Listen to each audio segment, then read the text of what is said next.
Residents at a condemned Kalamazoo Township apartment complex have rallied together online in the last week. News 8's Josh Sanchez has more on how they are trying to piece together what's next and what two housing attorneys are saying about a new agreement being sent to some residents. It's been a confusing week for the people who live at Wildwood Off of Main as they try to navigate where to go next after their homes were red tagged. Many of them have gone online to gather together and forge a path forward.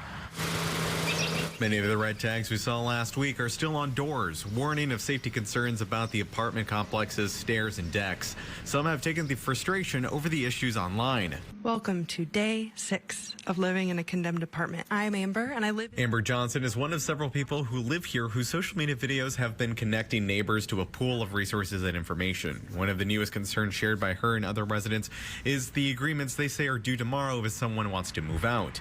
Part of the terms include non-disparagement, releasing the landlord from any claims, and agreeing not to discuss the matters with anyone, including on social media. And I think that's a lot more to stand to lose than anything to gain, because the reason they would be signing it is so that they can terminate their lease without any termination fees. But based on the fact that our lease agreement was already breached and is voidable, we wouldn't be having those fees anyway. It's a thought that's echoed by Donald Roberts, the managing attorney of the Kalamazoo office of Legal Aid of Western Michigan.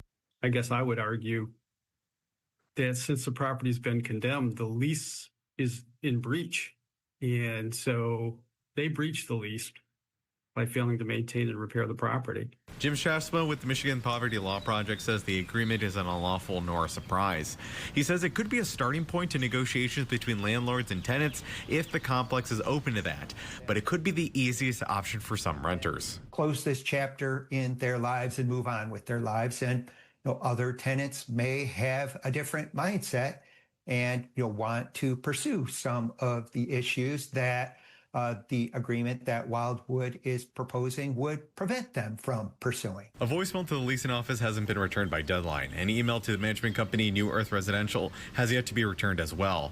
The Kalamazoo Area Building Authority says as of Thursday afternoon, they have gotten no contact from the complex on any building permits. In Kalamazoo Township, Josh Sanchez, News 8.